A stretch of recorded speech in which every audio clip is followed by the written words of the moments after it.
I'm one of those kinds of people that when I get interested in something, I go really far down the rabbit hole.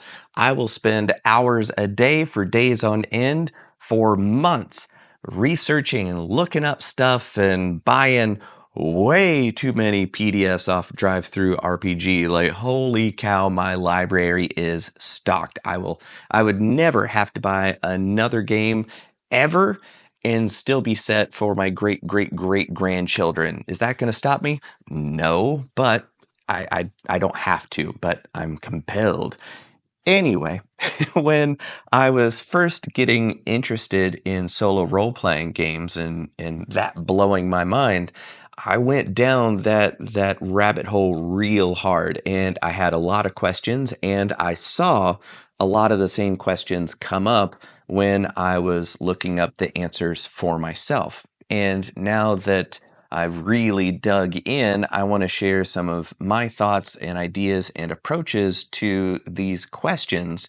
So hopefully, I can save you the months and months of looking that it took me to find these answers. And also, if any of these answers are interesting to you and you want to know more, let me know in the comments. Sound off. I want this to be a two-way conversation. So in no particular order, I'll be going over the top 20 questions that I saw or I had myself at the beginning of my journey. Now, I did consider rolling for this and be like, all right, we're rolling to number 7. That is the only appropriate use of a D20, in my opinion, and I've got a video about why between the red pill and the blue pill of 2d6 versus the D20. The D20 is the blue pill. Anyway, I digress. So in no particular order, but all of these are important enough for me to include, let's dive into them.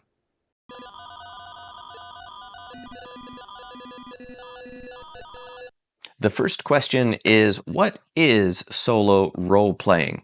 I do have a whole video about this one. I wanted to include the shorter answer here, but really it is a role-playing game is imagining yourself as a character in situations and wondering, how in the world am I going to make it out of this alive?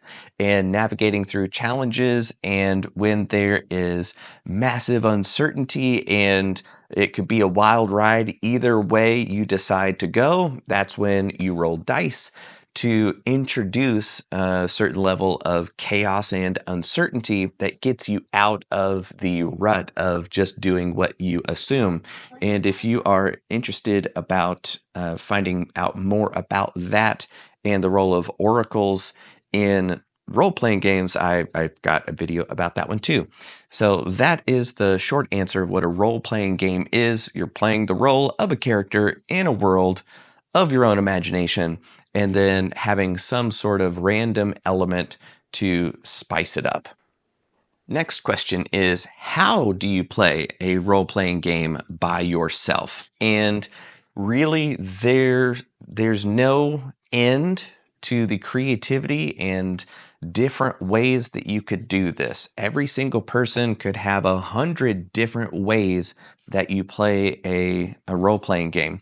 But the nuts and bolts is that you've got some kind of game system that has a rule set of a character is like this, and they're about this powerful, and the enemies and situations you're going to be facing are about this level, so that it provides a challenge, but you're not going to die immediately.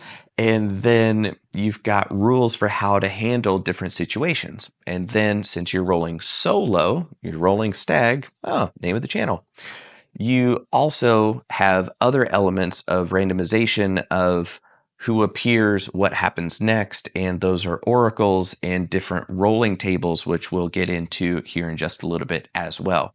But basically, you're a one-man band. You are the rhythm section, you're the lead guitar, you're the singer, you're everything. And it can be scary, but also you're in full control of all of it. You can do it however you want is the real answer.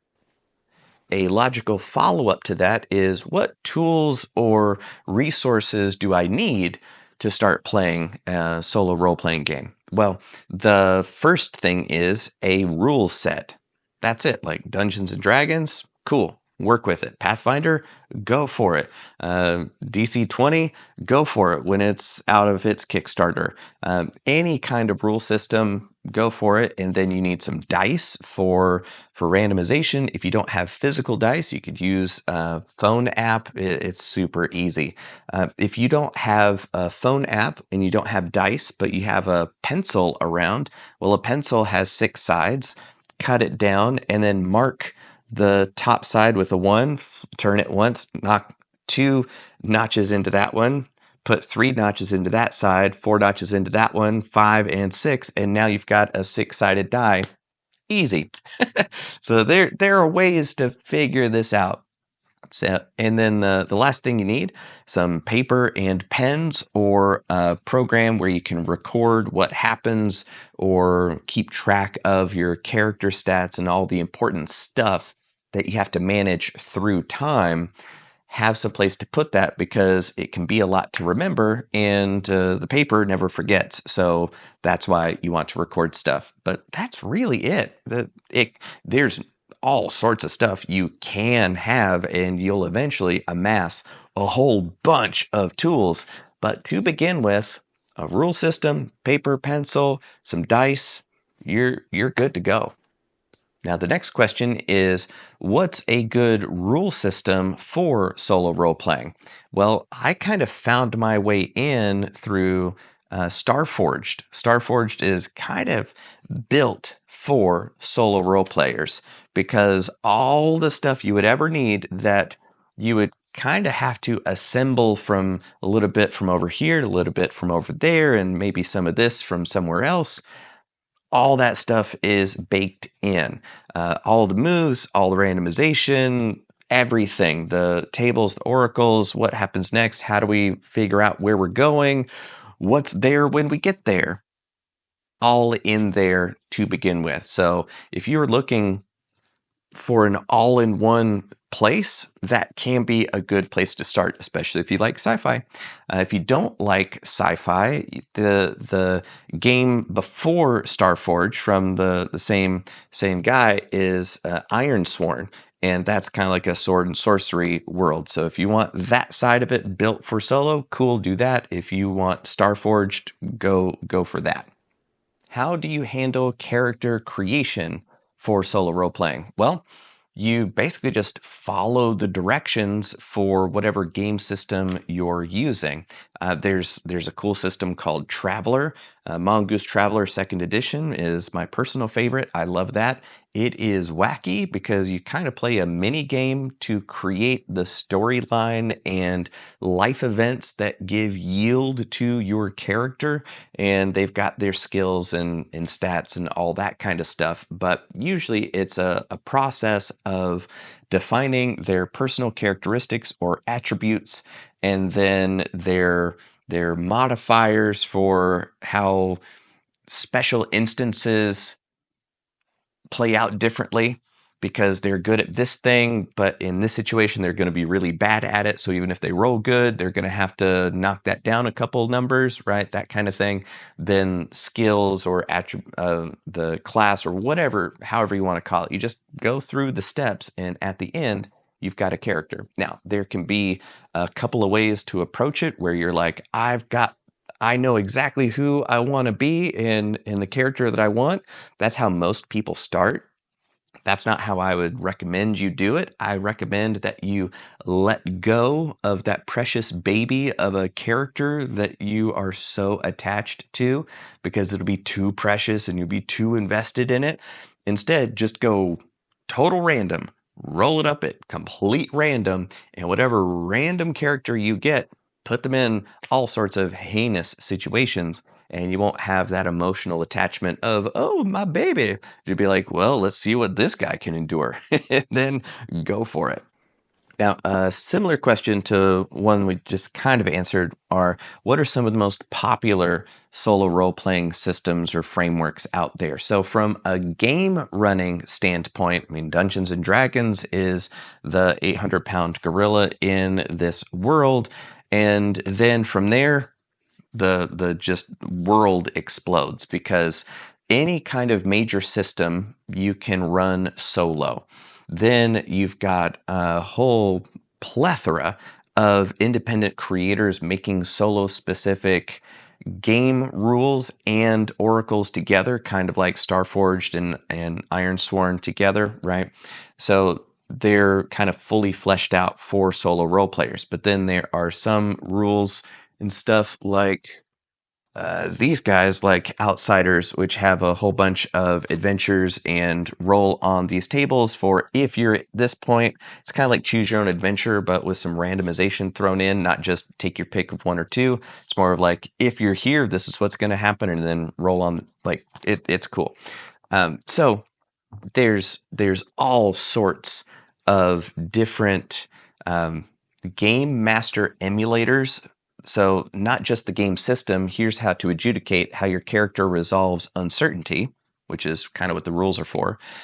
The game master is usually the person that's saying, and goblins show up, or this random thing happens. So you have to have rules and approaches for filling in that game master function, and there are lots of those as well. Just more than you could ever shake a stick at. But my personal favorite is the Mythic Game Master Emulator 2nd edition. Just, it's beautiful. It suffers from trying to be so beginner friendly that it over explains and then it looks daunting. So it kind of created the problem it's trying to avoid. But I should do a whole video about that. But yeah, that's super cool. You can use it for this much, even though there's this much to it of how awesome it is. So you start here and then slowly incorporate more and more of it as you get more comfortable, and then suddenly it's second nature. So that tends to be the most popular one that I see over and over and over again, and it's the one that I gravitate to myself. How do you generate random encounters and situations?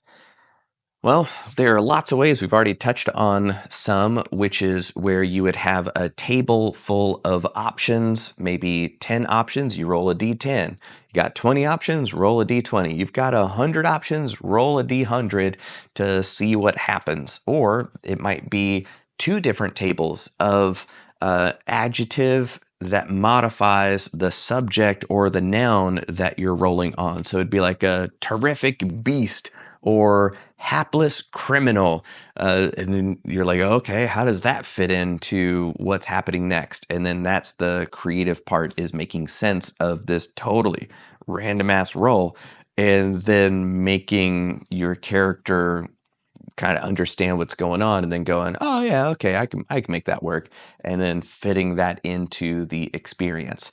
So most of the time, unless you know exactly what it is that needs to happen next, you can roll on the tables, or you can go with what you expect to happen next. But then even so, like with the Mythic Game Master Emulator 2nd edition, however you want to say that, GME 2E, even if you do have something that you know is going to happen next, you still roll for the chance of something unexpected happening. It doesn't have to be big, like you're fighting your goblin and then a spaceship lands because that's what was on the table. It doesn't have to be that completely random. Could be if you want to. Again, it's you. You're solo. Who cares? There's no international association for the right way to play solo role-playing games. That just doesn't exist. So I hereby give you permission to be as wacky and weird with it and as loose with the rules as you want to be, because again, it's solo. Can you play published campaigns or adventures solo? Absolutely. There's I read through the index card RPG mega version, like the final master version, and there were some really cool adventures in there. One I think is like the Red Sword. Um, I called it the Scarlet Arrow because I was like, all right, yeah, this kind of cool. So I called it something different, but it's exactly the same beats. It's exactly the same situations. and the adventure gets laid out. You're like, all right, you're gonna do this first, and then you're gonna encounter this, but then in order to get through that, you're gonna have to go to this other place to get the thing for the stuff. And I'm purposefully obfuscating it just in case you want to go through it too. So I knew exactly kind of what was going to happen, but I didn't know how my character was going to handle it. So that was kind of cool. So even though I could read the whole thing and then kind of go, all right, neat, I could still put my character through that fun house of maze and carnival mirrors and then just see what happens with this poor character getting put through this grinder. So it's cool. So you can do that with established adventures and campaigns. Like, just go for it, because even if you know, it's still fun seeing your character discover the situations that you're putting them through. Now, that leads us to, how do you maintain surprise and suspense when you're playing solo? Well, sometimes you don't. Because, I mean, if you know everything that's happening and you know what the plot is or what the beats are or the surprise around the corner, it's not like you're going to be like, "Oh my goodness, I'm surprised." So it's not necessarily the mystery of the unknown in terms of a pre-scripted adventure. It's more the uncertainty of how this character is going to make it through this situation. So there was a great video done by, I believe it was Man Alone, about how to maintain suspense and mystery in solo role playing. So I would suggest that you go watch that as well. But also, like, if there are different kinds of surprise. So when you're rolling on those tables and something comes up, you didn't know that that's what it is, and you kind of go, "Oh, okay, that's happening. Let's deal with that." So you don't know all the time what it is you're getting into, and that is a spectrum of, follow this prescribed path and this set adventure to learn the rules, or the just, here's step one, step two, step three, bake this recipe and you get cookies at the end. Like, that's totally cool. Then on the other end of the spectrum is, well, you've got a rule set and you kind of understand the world this character lives in. Go. And then you roll up wacky situations and then see what happens. So you might know what's going to happen in the next 3 or 4 situations, but beyond that, who knows? You could go anywhere, do anything. So it's really up to you about how random you want to be, how little you want yourself to know versus how much your character knows. And it doesn't bother me one bit to know everything because I read the whole thing. So cool. It's more fun to play through the mind of the character and watch that decision-making process happen. That's pretty cool. What are some good journaling techniques for solo role playing? Well, that this is a whole can of worms too, because maybe you are a pen and paper kind of a person, and you like the physicality of rolling physical dice, and you just want to make a couple notes and bullet points. Awesome. Maybe you want to just keep it in your head and you want to sit there, stare off into the distance and kind of, oh, yeah, that's kind of cool, right? That's totally cool too. Or you could keep all of your notes, or you write it like a novel and keep track of everything and do it in your computer. I am of the opinion that being able to find information is more valuable than enjoying the way that I record the information. So I'm in team computer for keeping track of stuff, because I can search through thousands of pages like that, versus if I were handwriting in notebooks, which I enjoy more, but I realized that I had notebooks that I hadn't looked at in years. because even if I wanted to find what I was looking for, I don't have the time to go sifting through these stupid notebooks. So that's why I recommend that you keep track of it. There's a great program called Obsidian. I have more than 15 hours on another channel explaining how to use Obsidian. I'm going to do a whole walkthrough on how to set up Obsidian to run D&D, how to run this and that. So if you have a system that you would like to see how to do this, again, tell me in the comments. I want to know. How do you handle NPC interactions? Well, sometimes the game will tell you this NPC will be ornery, or you can roll for disposition. You could roll on a 6-sided die and roll. 1 is they're going to try to kill you. 6 is your best friends, and it's that. I don't particularly like that because it's as easy to get an enemy as a best friend. So I like rolling 2d6 because there's that bell curve distribution is actually a pyramid distribution of likelihood. You're more likely to be dead center in the middle and then less likely out to the ends. So that way you put the more like neutral here, and then I'm going to kill you and I'm going to be your best friend are equally as unlikely as, well, let's find out. So you can roll for it. You can roll for it different ways. You can imagine the whole thing.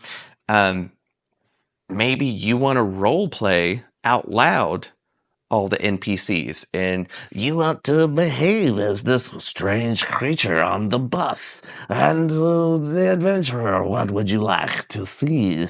And then you get asked to leave the bus if you do that. So it can be just in your head. You can write it down. You can imagine it. You can play it out around people or not. No judgment. These are my judging eyes. You know, it's up to you. Are there any solo role-playing game communities or forums that you can join? Weirdly, that was a weird one that, that I saw because I'm like, we're solo role-playing gamers. Solo role-playing gamers. But yeah, I mean, I get it. We can all be alone together. We'll all just stand in a big room, not talk to each other. But when you Google that, the only thing that really comes up is Reddit. And that can be just a cesspool of humanity. I don't mean just that subreddit. I just mean Reddit in general can just be an unholy nightmare. So I've actually found that here on YouTube is a phenomenal place to connect with folks. And if you comment under videos and you're consistent and you're not a complete jerk or an idiot, then you wind up making cool friends with cool people. So you're kind of where the action's happening already. There are some YouTubers that have memberships that you can join and have access to member only questions and all that kind of stuff.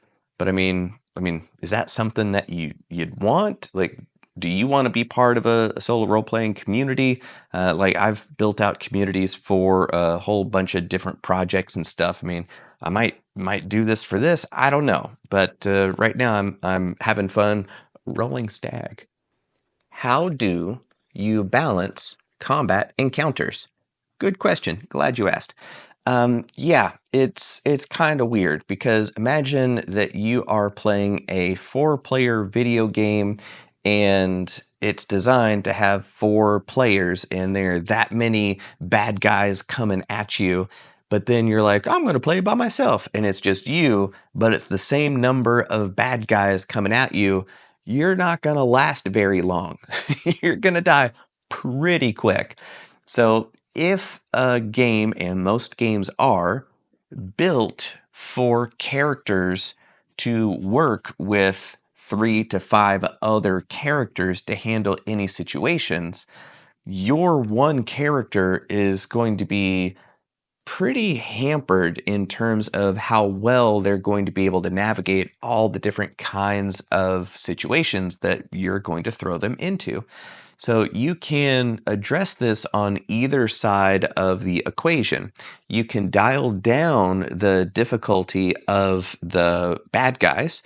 You can give them fewer hit points. You can give them less armor. You can kind of nerf their stats this way. I mean, there's one thing where it's kind of like, well, If there are more than 4 bad guys, then just treat them as one unit of however many bad guys there are. That's how many hits they've got, or hit points, however you want to do it. So that's kind of like the mall ninja approach of like a 80s ninja movie, and at the mall and they're all fighting and just like one hit and they're down. Like, okay, cool. So you can do that, or you can kind of power up your character, because if they're supposed to have 3 special skills, maybe give them 5 special skills and then see how it goes. And then you can kind of dial those in to where you're still being challenged, but you're not having to roll up a new character all the time or be like, well, that didn't really happen. Let's just kind of rewind and then try it again. So I usually suggest have a superpower character, have absolutely nerfed bad guys, mow through them in a cinematic style, and then be like, well, that was too easy. And then slowly reduce your power level and up the bad guys until you're just like, oh, I barely made it through. That was invigorating. You're like, all right, you kind of found your way through that. What are some common challenges to solo role playing games? Well, the absolute number one challenge, I kind of touched on it already, I can't help myself, is being too hard on yourself. So instead of there's a mild complication, you're like, oh, 8 dragons just showed up and I died, right? Because there's this really weird tendency to believe I'm playing alone, and therefore I am tempted to take it too easy. So that pendulum's going to swing way too far on the, well, I'm going to be real hard on myself kind of thing. It's that kind of movie trope of like a martial arts school, and the teacher's kid is in the class, but then the teacher's really hard on the kid because I expect more out of you. And then that winds up happening with yourself, and then you get frustrated because you don't go anywhere because you always keep dying, and it's this real spiral of negativity. So that's why I was like, listen, I give you full permission as the founder and current reigning emperor of the solo role-playing game adjudication board and authority to make sure that you're role-playing correctly team, right? Like that doesn't exist. That nobody's gonna come check up on you and be like, you're not role playing by yourself correctly. You're by you're by yourself. Nobody cares. Nobody cares. So don't be so hard on yourself, and also you don't have to be so critical of yourself. Oh, this isn't the right way to do it. I should be. Anytime you hear should in your head, it's somebody else's voice talking. So figure out whose voice that is and then get it out of there, or at least be like, I heard you. I'm no good. I'm awful at playing this. This is the worst way to do it ever. Watch me be awful at this. And then your inner critic is like, yeah, okay, they finally admitted that they're awful at this. And okay, they heard me. Then they'll shut up. Then you could actually be like, and now I'm going to go have fun, and then go have fun. So the biggest challenge I see, being overly critical, listening to your inner critic, and then trying to be too tough on yourself instead of discovering what you can find out about yourself and who you are as a person, how you deal with situations through the lens of being this other character, which is phenomenally valuable and worth way more than just having fun. So yeah, that would be the number one challenge that I see people facing. Can you play any genre or setting solo? Yeah, absolutely. Does not matter. Wizards and barbarians tend to be the most popular. Again, it's Dungeons and Dragons. I, for 15 years, have traveled the world as a full-time mind reader, and most of my friends are like Vegas level magicians. So the magic and mystery, I don't actually enjoy role playing because I'm like, I am that in my real day job. like that, like, oh, I just got off of work. Let me go work some more. And also, this is a whole nother rant. I hate the way that magic is portrayed as wild and dangerous and oh, who knows what's going to happen. Like, listen, if magic was really that dangerous, nobody would learn it because everybody that was stupid enough to try it would kill themselves with these messed up spells. Like, it makes no sense. And also, like, if magic really were that chaotic, then magicians wouldn't get paid for what they do because you're like, hey, I paid you money to do the magic, and you're like, sorry, magic is unpredictable. So yeah, I hate the way that magic is portrayed. Instead, I love technology, and I'm a techno optimist. I love technology and the power of these tools to set us free. I mean, we're getting to hang out through electrons and screens and the internet. Like, that's amazing. So I love cyberpunk, but like awesome version of optimistic. This is going to be fantastic. So I love sci-fi with cybernetics and all that kind of stuff, like kinetic kung fu powered by electricity. I'm like, yeah, that's my bag. So I love kung fu in space and positive cyberpunk. And if that can work for me, whatever wacky idea you have, you can make it work. How do you track time and resources in solo role playing? Solid question. Most of the time, I don't. I don't think of taxes as a good time. So I don't want to do profit and loss statements and pay the mortgage and stuff. Like, I have a real mortgage in a real house.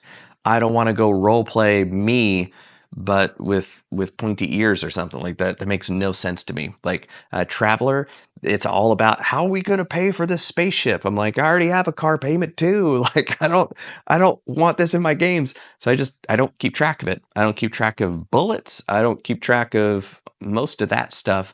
And the time, I'm like, well, it's now 3 days later. Done. That's how I manage it. It's creator fiat. You're the god of this universe. You can go through time, you can go back. Who cares? I don't care. You shouldn't care.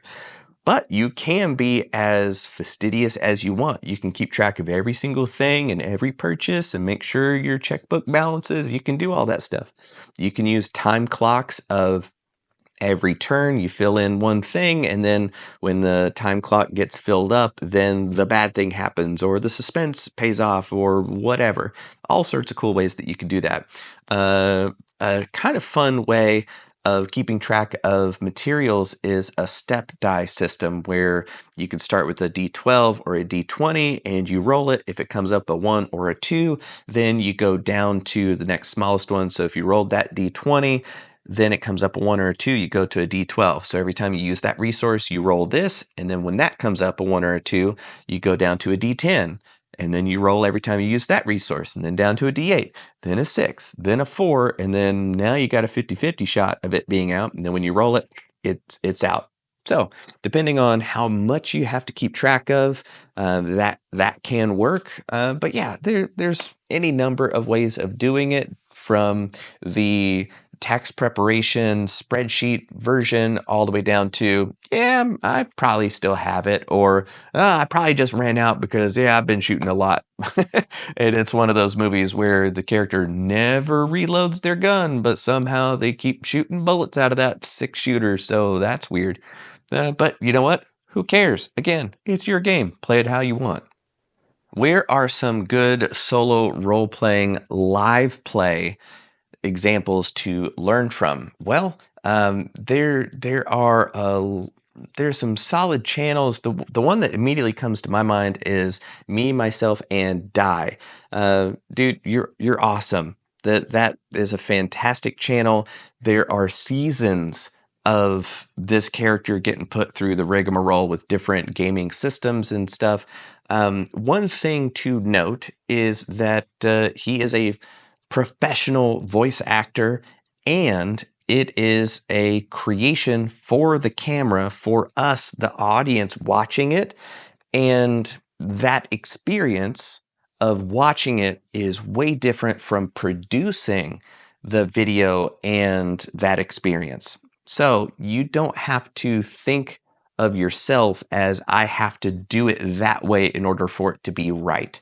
Because creating an engaging, high energy presentation of solo role playing is probably going to be way different than how you play solo role playing games or how I play, which is usually I'm sitting here typing on the laptop and then rolling dice and then going, and then typing on the laptop and writing it out like it's a short story or something, right? Like that's how it looks when I do it.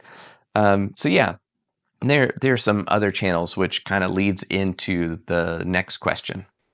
That next question is, are there any solo role-playing channels or people that you would recommend? Absolutely. So go watch Me, Myself, and Die. Go subscribe. The two others that I love a lot for solo stuff specifically is Wilderness Cave. He's awesome and puts out really, really cool stuff. Just started putting out Game Master emulators for fantasy, for sci-fi. He ran a poll and Cyberpunk was on there, and I was like, Cyberpunk, and that did not win. So I've at least got the sci-fi and the fantasy as well. So go subscribe to his channel. And then there's Man Alone, who's fantastic. He has memberships for 99 cents. I'm a member as well because I was like, how do YouTube memberships work? I'm curious to find out. And he's cool. He's just a delight to listen to. I love his personality and his thoughts about solo role playing. Like I jive with him a lot. So go watch his videos. They're not like this. It's just a top down. You don't even see his face. It's just him talking and showing you stuff on the desktop, and it's not like a desktop computer. I mean, like an actual top of a desk.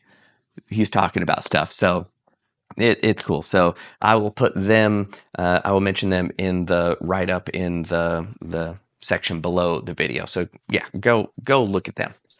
We are almost there, and through all of this, you've gotten a lot of experience points, which leads us to how do you level up in solo role playing games, and that's whenever you darn well feel like it.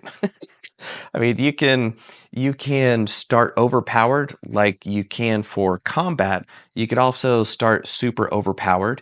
You could start at level 10 and then try to take on level 10 adventures, or you could go plowing through a level 1 adventure. Who cares? Go try all of it to find your sweet spot of, oh, I really enjoyed that, or this isn't challenging at all for any reason, therefore I'm going to give it up. Like, okay, ratchet up the difficulty. And it's the difficulty that makes it fun because we're imposing that limit on ourselves. And then it's those constraints that we're deciding on that force us to be creative to find interesting solutions around those constraints rather than, I've got ultimate freedom. There are no constraints. I've got 100 awesome points and all my enemies are 0. And you're like, yeah, okay, that could work, but it may not be all that interesting for all that long. I mean, it could be fun for a while and then change it up. Who cares? So you could do it at the end of you're accomplishing your big goal that you're trying to do, which is avenge your master or find your long lost friend or stop that rebellion over there or rebel against the empire, whatever that is. At the end, you could be like, okay, well, I used these skills a lot. At least 2 of them are going to be better. And then just keep leveling up whenever it makes sense. But again, don't be too hard on yourself. Give yourself the freedom to try things out and find your level, and then you found your groove and then stay in it.